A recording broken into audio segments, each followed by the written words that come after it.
been a hot minute since I did one of these, and I got a new phone now so I can actually look at it instead of pretending to like I have been for all this time. Here's something. Netflix and chill.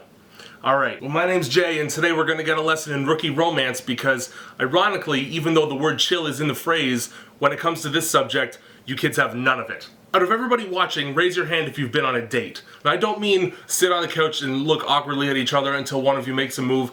I'm going to get to that in a second. I mean going out to dinner, or a movie, or both, or to some kind of dance thing. I don't know, a pier, boardwalk, regardless. Alright, now put your hands down because I can't fucking see you. If you've ever been on one, or if you've ever seen a movie or television show in your life, you'll know that one of the most anxious moments of a date is whether or not you're going to commit to leaning in for a kiss at the end. That thought tends to exist in the back of the mind throughout the majority of the date, and that's because most people fear rejection. Nobody wants to be the person that makes their potential mate go, ugh, no, and thus condemning you to a life of being talked about in circles of friends you'll never meet because you had a neckbeard and she didn't like that. But inviting somebody over to spend time with you alone in a dark room implies intimacy without the risk of making a fool of yourself because you closed your eyes too early and they do that thing where they move out of the way, and then like a Bugs Bunny cartoon you fall flat on your face, and then you find out that somebody was recording it and the next week you're just a fail video. Netflix and chill is the date without the goodnight kiss because the entire night is the goodnight kiss and they already said yes to it by coming over in the first place.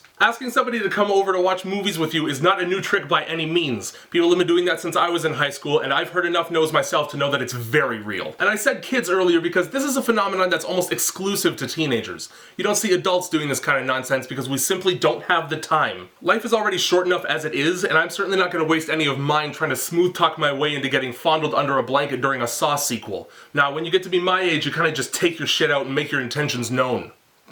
Also, every male teenager on Earth spends every minute of their life just awash in an ocean of who can I stick an appendage in this evening. And there are exceptions to every rule, but generally if somebody of any gender takes a sudden interest in you in that way, there's a part of their brain that's going to want to put something in somewhere. And it's got nothing to do with Netflix. Spending that kind of time together is going to have some kind of amorous tension regardless of whether or not Jurassic Park is playing in the background. The problem is that the atmosphere seems casual, and that's because it lacks all of the formality of traditional dating. But there's the catch, because it's the perfect environment to subtly imply sexual activity without the fear of being told a hard no right to your face in public where people might choke on their dinner laughing at you. It's difficult to save your image with somebody you're trying to impress after some fuckhead 2 rows back spits chewed up popcorn onto the back of your neck just from the sheer hilarity of overhearing that rejection during the silent part of Paranormal Activity 17. And I'm not trying to excuse anybody's actions, which brings me to my overarching point.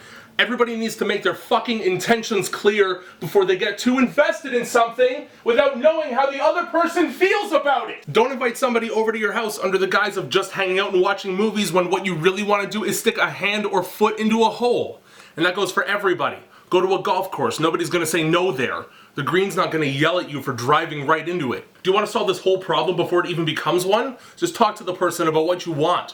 Don't spring it on them like a bear trap that they unknowingly stuck their fucking privates in. Nobody ever gets surprised into sex. There was never a contestant on Scare Tactics that went, man, you did all this just to get into my pants, didn't you? Because I was so turned on when that hand came out of the guy's chest. And for the person being asked, don't be so naive that you don't even think to inquire after their intentions. We all know what this is. But I'm only 16, whatever, it doesn't matter. There are 2 whole shows dedicated to people who got into that exact situation and who didn't have enough common sense to reach into the closet for a coat hanger and get their way out. But hey, don't take my word for it. Wait for the lawsuit. I don't know, maybe it's just too much to ask that people talk to the person that you're trying to get something done with before you actually try anything.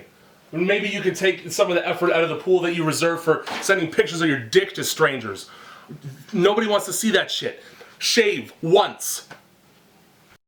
This is Here's Something, where I take questions and ideas from the viewers and I try to make them funny, and also sometimes I actually get angry, I guess. If you want to see yourself in a video, just leave a comment on this one or on my Facebook or Twitter. There's links everywhere, but check the description. I'm gonna go sit down.